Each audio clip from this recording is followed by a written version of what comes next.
देखिए, राजस्थान में मुख्य मुकाबला बीजेपी और कांग्रेस के बीच है और अगर पिछले 5 चुनावों के नतीजों पर नजर डालें तो साफ पता चलता है कि राजस्थान में हर विधानसभा चुनाव का जनादेश सत्ताधारी पार्टी के विरोध में रहा है। ऐसे में बीजेपी को इस बात का यकीन है कि राजस्थान की जनता का फैसला उनके पक्ष में होगा। वहीं सत्ताधारी कांग्रेस विधानसभा चुनाव में चुनावी रिवाज बदलने का दावा कर रही है। काम और राम कांग्रेस की सरकार के साथ है। राजस्थान एकमात्र स्टेट है जहां 50 लाख तक का इलाज फ्री है। मैं सबको कहूंगी कि कमल खिलाना है राजस्थान में। हर दल, हर एक नेता का अपना दावा है। नजर सत्ता के शिखर पर है और उम्मीद 3 दिसंबर को आने वाले नतीजों से जुड़ी है। भाजपा आएगी, कांग्रेस जाएगी, जनता ने देख लिया, मन बना लिया है। रात को मैं 3 साढ़े 3 बजे तक सब लोगों से बातचीत करता रहा। आप ये देखिए कि भाजपा का कार्यकर्ता 3 साढ़े 3 बजे तक भी जगा हुआ था, अपने काम में डटा हुआ था। वो इसलिए कि राजस्थान में भाजपा को लाना है, कांग्रेस की विदाई तय करनी है।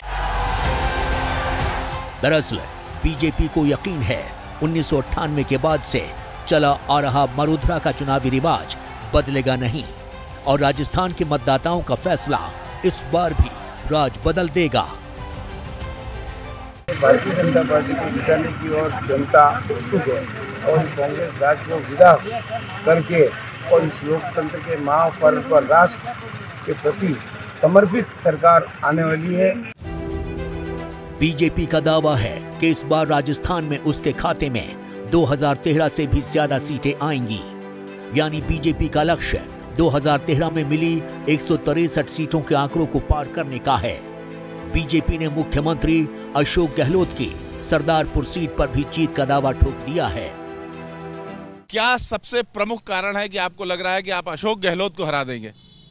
सरकार की पूर्ण रूप से विफलता, कुशासन, महिलाओं का उत्पीड़न और सरदारपुरा क्षेत्र के अंदर जिस प्रकार की दयनीय स्थिति है इंफ्रास्ट्रक्चर की है और तुष्टीकरण एक ऐसा विषय बन चुका है कि जिससे वर्ग को वर्ग से बांट दिया गया और अनदेखी तीसरी बार मुख्यमंत्री बनने के बाद में राजस्थान के रण में बीजेपी और कांग्रेस के बीच सीधा मुकाबला है।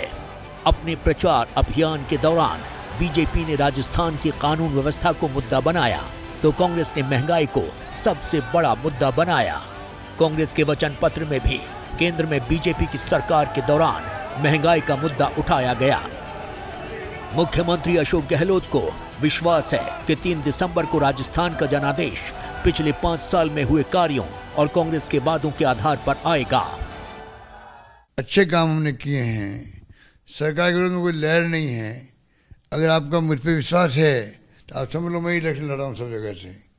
और छोटी मोटी गलतियाँ भी कोई हुई लोकल, दरकिनार करो सरकार लाने के लिए, उद्देश्य बड़ा है सरकार लाने का, तो आप ये समझो भाई मैं इलेक्शन लड़ रहा हूँ, विश्वास मुझ पे कीजिए। कांग्रेस हो या फिर बीजेपी, दोनों ही पार्टियों के लिए राजस्थान चुनाव के नतीजे कहीं ज्यादा मायने रखते हैं क्योंकि विधानसभा चुनाव के बाद अगले साल लोकसभा चुनाव होने हैं। विधानसभा चुनाव की अहमियत कितनी ज्यादा है इन आंकड़ों से समझिए। प्रधानमंत्री नरेंद्र मोदी ने 16 जिलों में 14 रैली और 2 रोड शो किए। गृह मंत्री अमित शाह ने 12 जिलों में 14 रैली और 4 रोड शो किए। राहुल गांधी ने 11 जिलों में 11 रैलियों को संबोधित किया। प्रियंका गांधी ने 7 जिलों में 7 रैलियों को संबोधित किया। इसके अलावा मुख्यमंत्री अशोक गहलोत और पूर्व मुख्यमंत्री वसुंधरा राजे ने कमोबेश हर दिन 2 से 4 छोटी बड़ी सभाओं को संबोधित कर जनता को अपनी पार्टी के साथ जोड़ने की कोशिश की। हालांकि यहां कांग्रेस के लिए मुश्किल ये है कि मतदान खत्म होने के बाद भी पार्टी के अंदर जारी गुटबाजी खत्म होने का नाम नहीं ले रही, जिसका असर नतीजों पर भी दिख सकता है। ये निश्चित है क्योंकि माई बाप तो जनता होती है, जनता का मूड इस बार रिपीट करने का ही है।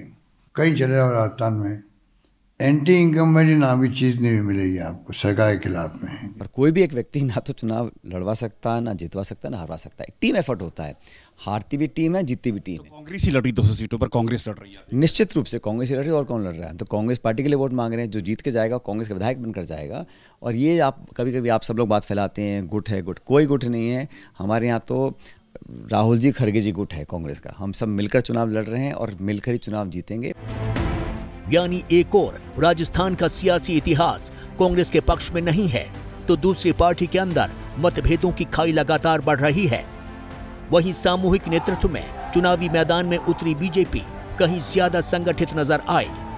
हालांकि सत्ता विजय के कागज पर किस पार्टी का रंग होगा, तस्वीर 3 दिसंबर को साफ होगी। जैसे ही घड़ी का काटा दोपहर 2:30 पे आए, बबीता जी का दिल सास बहू साजिश के लिए मचल जाए। और ये है इनकी बहू, पूरे दिन ऑफिस की टेंशन हो जाए गॉन जब ये करें अपना फेवरेट शो फ्री टाइम पे ऑन। इनकी तरह आप भी देखिए अपना फेवरेट शो अपने टाइम पर और डाउनलोड कीजिए एबीपी लाइव ऐप अपने स्मार्ट टीवी पर।